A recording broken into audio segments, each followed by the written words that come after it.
Welcome back. And as we start off this morning, of course, we're reviewing continually the administration's performance in the last 2 years. And it's only tried, particularly after 2 years of reforms, tagged harsh but necessary economic reforms that have really thrown Nigerians, beneath the weight of high commodity prices, high petrol prices. But where are the gains, and how long will Nigerians have to wait for the gains of this inevitable economic reforms? Depending on which side you're on, those reforms are beginning to bring in some gains that will trickle down. So let's have this conversation this morning, and we have joining us from our Abuja studio the presidential candidate of the African Action Congress, Mr. Sowore, who joins us from our Abuja studio. Thank you so much, Mr. Sowore. Good morning and welcome to the program. Thank you for having me. Good morning. And of course, as we start off, it's inevitable that, of course, you have made your views known about the administration's 2 years in office. And we've read your post on X. They come with, very, very, what seems to be a harsh assessment. Of course, you'll tell us more about that. But some say that these reforms are inevitable. And if any other candidate, as we reflect on the outcome of the 2023 presidential election, had won, besides the All Progressives Congress, that these reforms too will have been executed. So some say they're necessary. How do you weigh in on this? No, I want to correct the impression that if any other candidate won, the same would have happened. If I won the election in 2023, I wasn't going to remove fuel subsidy. I was going to remove subsidizing those who are stealing from the poor. I wasn't going to float the naira the way they floated it, and I said it on Channels TV, what we do to the economy, that what we need to do is to rejig and reawaken the Nigerian economy and have a monetary policy that focuses on production, manufacturing, and that eases the pain of the people. I talked about public work, so I wouldn't have done what they are doing now. Maybe the other candidates in other political parties would have done the same thing, because they are not different from the ruling APC anyways. So that wasn't going to be the case if I had been elected as president in 2023. I just want to correct that first and foremost, yes. So 2 years after, Mr. Sowore, what are your reflections? On my way here, I almost turned back because I really don't think there's anything to evaluate. But because I'd already agreed to be on your show this morning, I said, I'm just going to come and be here to have an exchange of ideas, which is fantastic. But after 2 years in office, there is nothing to evaluate. As you referred to my tweet yesterday, I looked at the signature project of the Tinubu regime, which was a 700 kilometers highway known as the Lagos-Calabar Coastal Highway. And in 2 years, they have only succeeded in completing 30 kilometers. That means if they have 8 years, they would only have done 120 kilometers of a highway that they claim will be completed within their tenure. So that tells you where we are. That, for me, is a symbolism of how terrible things have been. But if you look at the energy sector, you look at the security sector, look at where Nigeria is. Nigeria is almost overrun again by terrorists, bandits, kidnappers, all across the country. The security situation is scary. The time this regime came into office, Boko Haram was in Yobe and Borno. As of now, the biggest terrorist camps are close to Abuja, the Federal Capital Territory, and there's one in Kogi, in Okunland, around Obaja now. So the terrorists are moving, very fast and quickly towards the Atlantic Ocean, as we've always heard. So there's nothing, in my view, that I can look at. We're talking about the economy. By the time they came, it was 460 naira to a dollar. Now it's about 1,600 naira to a dollar. If you compare that to wages and salaries, whatever it is they are earning, and workers are earning now, which is 70,000 naira for most of workers, is in terms of value, is less than what they used to earn when it was 15,000 naira per month, when you look at the value of the Nigerian currency. So the only people who are making progress, I must admit, are those people in the executive branch. You know, the president just bought himself a brand new jet. He has the best medical insurance in the world. He travels to France anytime he coughs. Governors of states are collecting 4 times what used to be their monthly allocation and squandering and embezzling it. The local government autonomy that they said was going to happen, after the Supreme Court made a decision on it, the president reversed it. And when you talk about all of this, you can imagine that it's still the same minority that is having the biggest take-home pay in Nigeria, while the rest of the country suffer.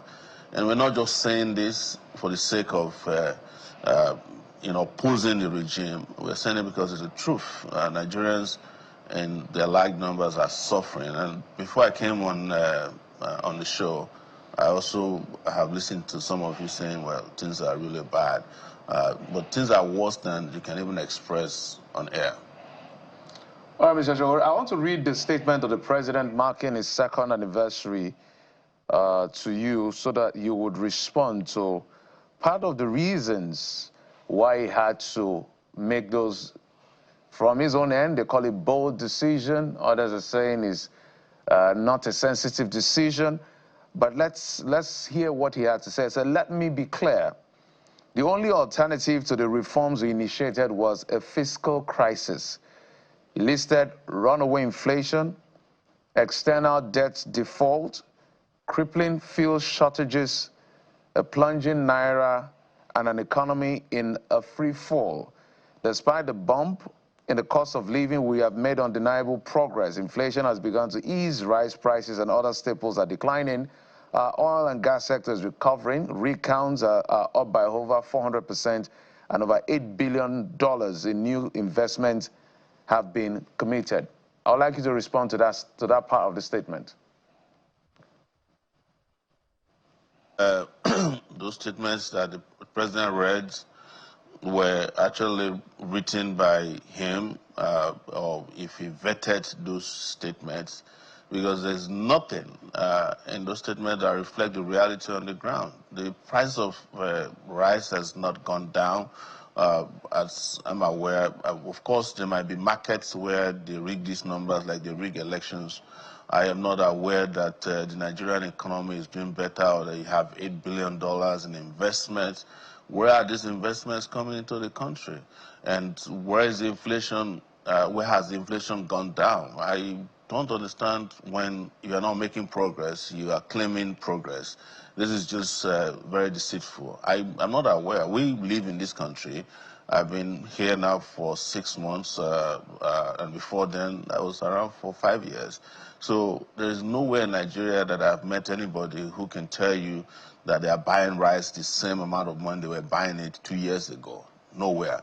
There's nobody you can meet who will tell you they are buying petrol, which is our own, energy staple, for the amount they were buying it. There's nobody who is exchanging the naira for 460 or 500. So these indices are what indicate if an economy is making progress. And the threat, which is implicit in this, is that the economy would have been a free fall.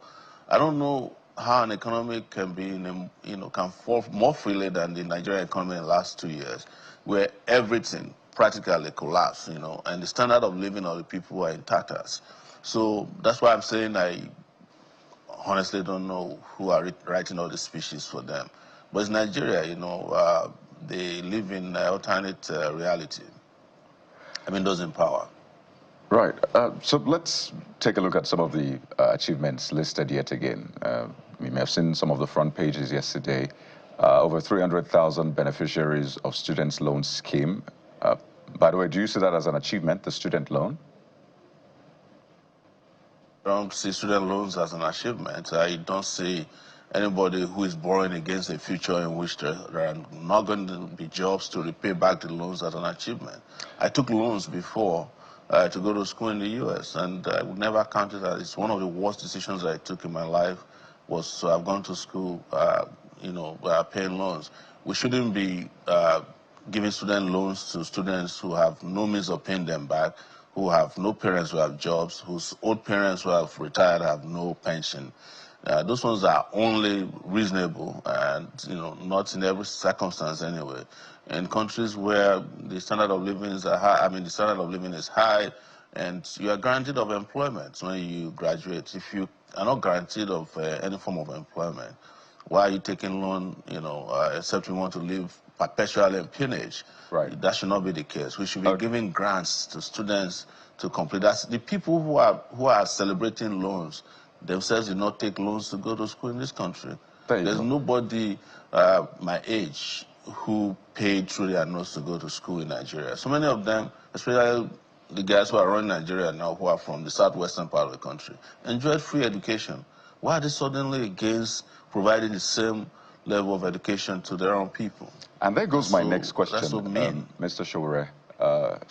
You talked about what you'll have done differently, and that's the point of this conversation, as you said. Share ideas, provide alternative policy ideas, just in case those in government are not seeing it. So at least it will be said that we presented those ideas. You talked about if you had come in, you'll have at least ensure that there were better monetary policies, right, to encourage manufacturing and all of that, and you would stop subsidizing those in power. So for the monetary policy, for example, we know that it's under the purview of the CBN, and there's usually the committee that votes, the MPC. They vote independently to decide what what's it called now, the interest rate would be. That's the MPR. So some will say that's not under the purview of a government. It's the CBN's MPC that makes that decision. That's on the one hand. When you talked about subsidizing, so in terms of budgeting, for example, you might say the National Assembly cut the budget of the cabinet, but then as a president, you can't unilaterally take these decisions, right? Because your budget will have to go to the National Assembly. They will look through it, in some cases make adjustments before they then pass it to become a law. So as a president, what you can do in that sense is limited. You have to rely on other arms of government and the structure. Take Elon Musk, for example. He came with a lot of ideas, with a lot of energy, but when he saw what government is like, he decided to step away. So how do you see yourself walking through all of those structures and systems that you have to work with to ensure some of your ideas come to life? The president the most important elected official in Nigeria is the president of the country. And it's the president of the country that prepare and send the budget to the National Assembly. So it is what you send to the National Assembly that the National Assembly looks at. I understand that there are other, issues involved in passing budget, but what you present, if it's real for the Nigerian people will rally around you.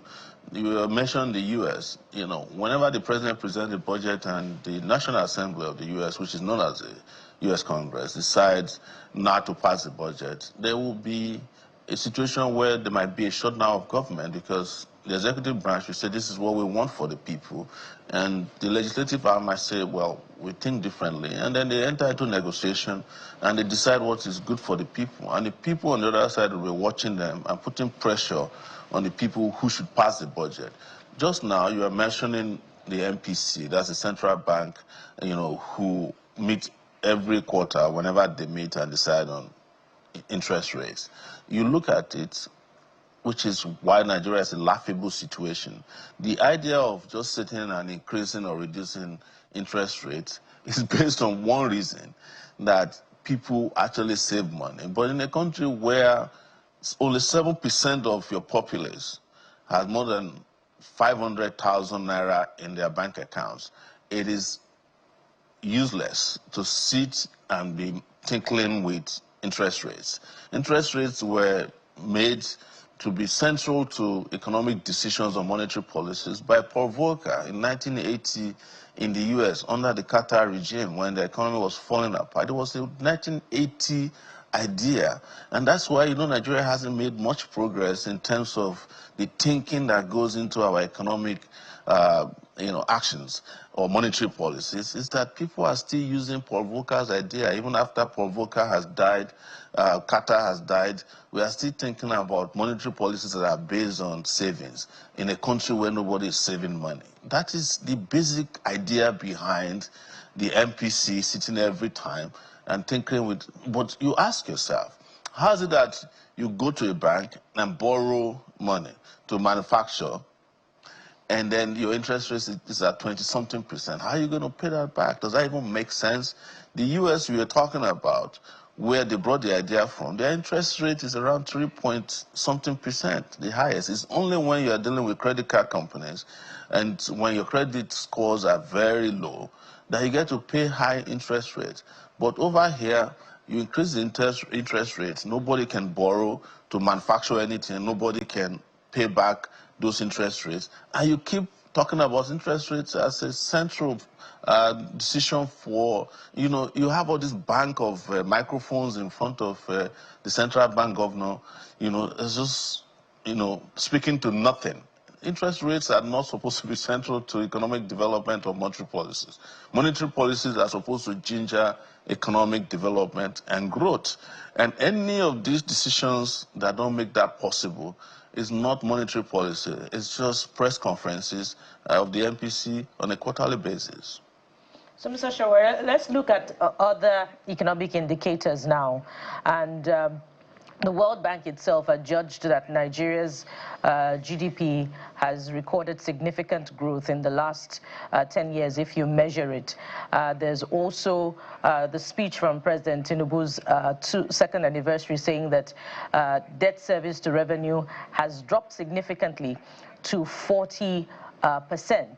That's just to mention a few out of the other economic indicators that even analysts are projecting to giving a sense of hope that the benefits may not be witnessed now by the man at the bottom of the ladder, as I always say, but will come in somewhere further down the line. Surely this gives a sense of hope about the strategy of the managers of the economy under this administration. No, it doesn't, and this is very important. I'm here to analyze the outcome of economic policies and government decisions. I'm not here to count how many times the World Bank has said that the GDP is growing and nothing is happening. There was a time in this country they went and said that the Nigerian economy was the biggest in the world. The World Bank said it, the IMF said it, and nothing was true about it. But they were using it to prop up one of their candidates who was managing the Nigerian economy at that time to make it look like she's doing a good job. The truth is that you cannot say that an economy where you need over 100,000 megawatts of electricity is bigger than an economy, and you have only 7,000 operationally. And you are saying that an economy like South Africa that has 60,000 or 65,000 megawatts of electricity is smaller than Nigerian economy. It's all a lie. So they cook up all the stories. But what I want to tell you is that we are not new to the game. This is World Bank pushing their own economic agenda on Nigeria so that Nigeria can become the dumping ground for the products that they manufacture elsewhere, whereas the Nigerian people and the Nigerian government doesn't do what needs to be done. That is because they have allegiance to the World Bank and the IMF. Under the Structural Adjustment Program, they just changed the name of the Structural Adjustment Program, which they imposed on us, for so long now. So, and we do not have leaders who are capable of changing our, economic philosophy. In the real sense of it. So you keep having the World Bank telling you that things are getting better, getting better, getting better. This has been the case since 1980. But look at the life of Nigerians over the period that we've been adopting this World Bank economic policy. Last week, the propaganda was that we had repaid back a loan of $4.3 billion. And then 2 days later, we are borrowing $21 billion from the same people to whom we just paid, and to whom we just paid off some loans. So you are wondering why's all this deception about our relationship with this Bretton Woods institution? This is because they want to control your life. They don't want to let you have a relationship. They don't want your economy to develop. So they keep lying to you that you are doing well, whereas look at what the Financial Times is doing, saying that Tinubu has made bold decisions that put Nigeria on the right path, which is not true. But these things are paid for. They lobby to get the Financial Times to endorse them because the people who really make money from Nigeria are people who invest in short-term, bonds abroad, and they take out their money as soon as they rig the interest rates, and it's good for them. And then we are the ones who have to pay back all those loans. That's where you see the final. Yes. Yes. So let's look at something critically. I like how you look at the picture, the way you're looking at it. So let's look at what could have been done differently. So they said they met an economy that may have tanked. So you see all of the high interest rate by the Monetary Policy Committee, the orthodoxy, as we call it in economics, where they just use it to taper inflation because they are liberalizing trade in that sense to create employment, as profiled by the Bretton Woods institutions, which sometimes we suspect intent, which you have talked about. But on one hand, when they raise interest rates, because interest rate is high, naturally we'll get good FPIs, foreign portfolio investment, but local manufacturing is dying. So I want you to look at it from the point of almost a tanking economy, and then the need for interest rate to be high with all the measures they put in place. Besides, I'm just focusing on interest rate that has attracted some of these foreign portfolio investments, but it's killing local industry. So there's a dilemma there. I want you to help us out with that dilemma. Another dilemma we've seen, but government sometimes, they're quite arrogant to admit that the way we budget is a bit funny, especially our assumption. And then we run into all of these deficits and try to cover up with maybe borrowings and all of that. How should we be budgeting differently? It's something people don't really talk about. Talk to us about it, sir. Well, I actually was in Brazil in 2002 to attend the World Social Forum. And I found the Brazilian model, that was when Lula was around for the first time, to be exciting and, different and very, very creative. And every budgeting that they did in Brazil, particularly in the south where we were in Porto Alegre at that time, was done first at the community level. That is to say, before the budget is drawn at all, they go to the grassroots. They say, what do you need? As opposed to what do we need to give you? And then they'll tell them what they need. And we need schools in some places, we need bridges. And it is a community that will first and foremost cost what they need and what they want and what it will cost. And then they pass it at that level up to the top, first to the local government and the state, and operationally to the federal government.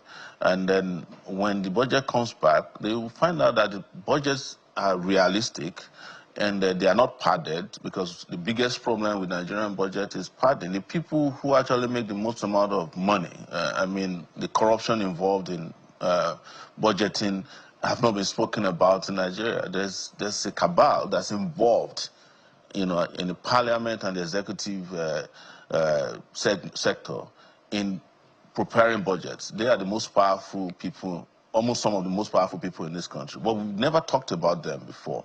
And these guys just make up budgets, and then they send it to the National Assembly. It allows the National Assembly to negotiate their own cut of it. There are two ways the National Assembly is involved in padding budgets. One is that everybody that's presented a budget is supposed to appear before them. So you have to bribe them before you can even pass your budget. And this includes University Vice Chancellor.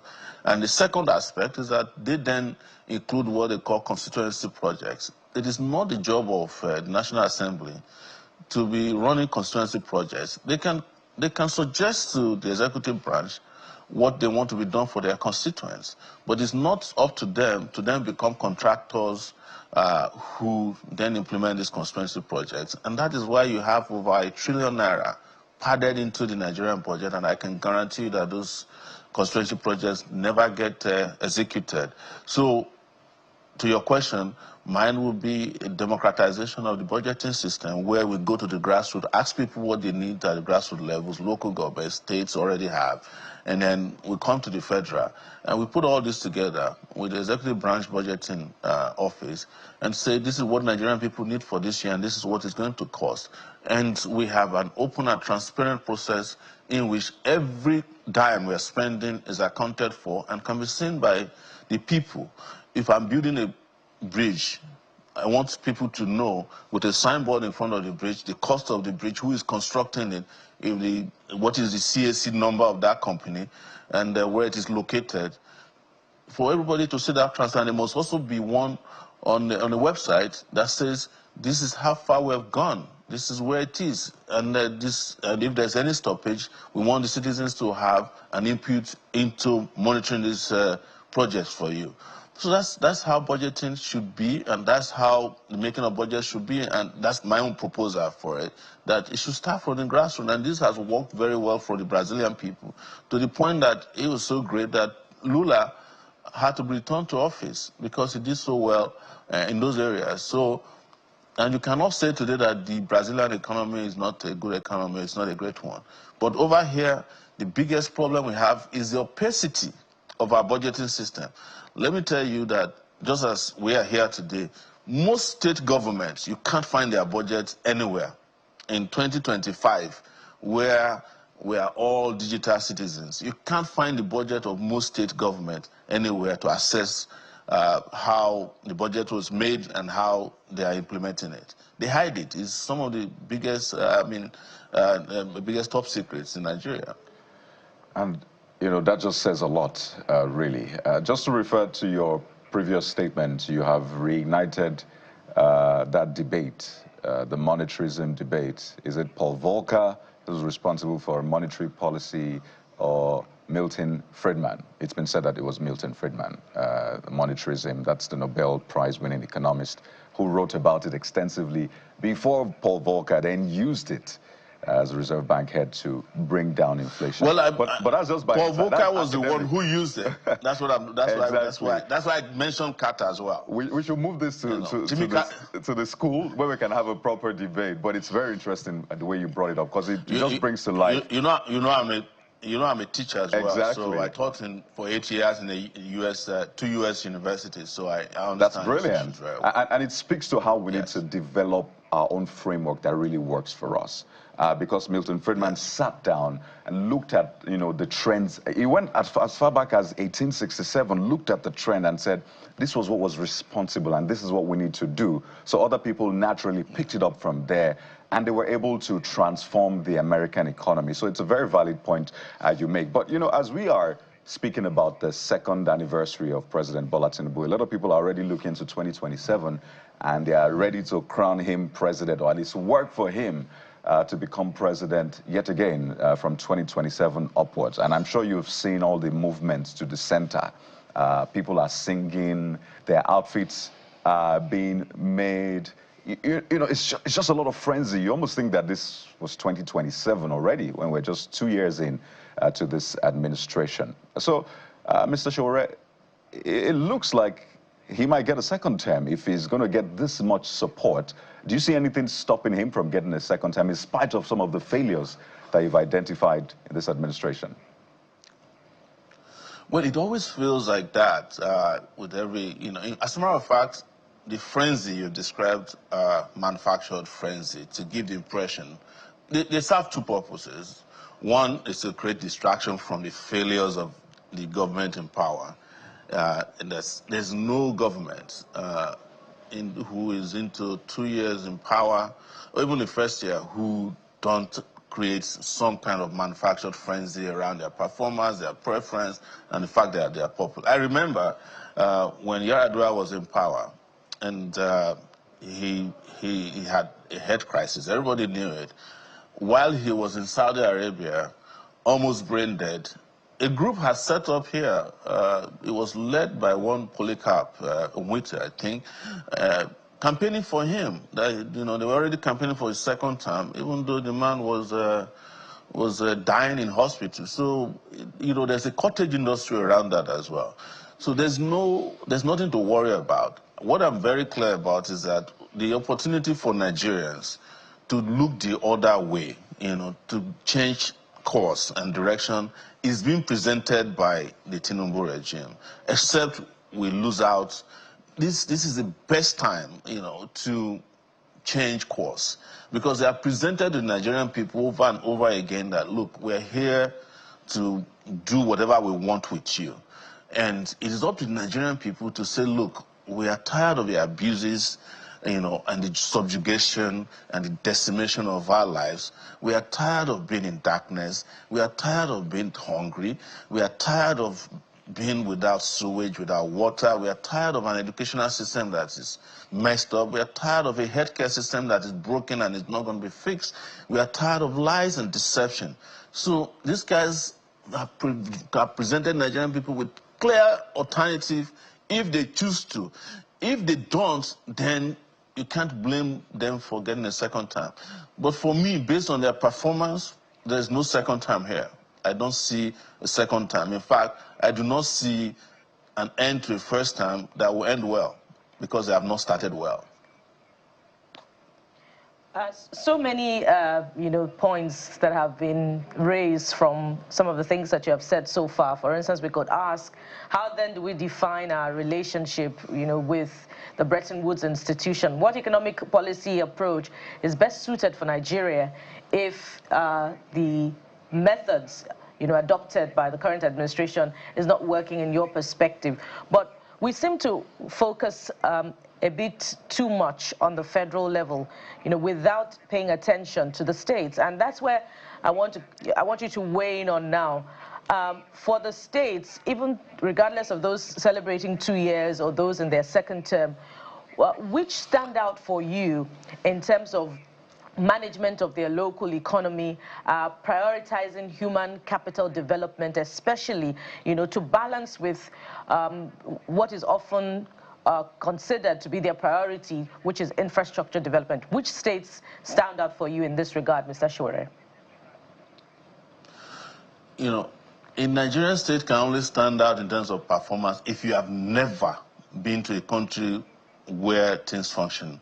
Then you look at any state and you just generously say, well, they are performing. That is if you have never been outside of the shores of Nigeria. You've never seen how local governments perform. I've seen a lot of the states claiming that, celebrating their 2 years and saying that they are performing wonder.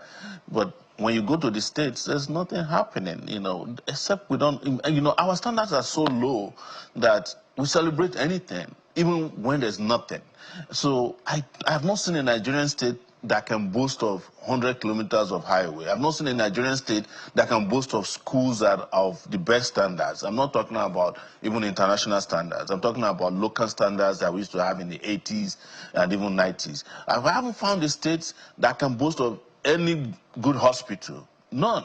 There's no state in Nigeria where if a state governor is sick, he can check into the hospital that he built. None.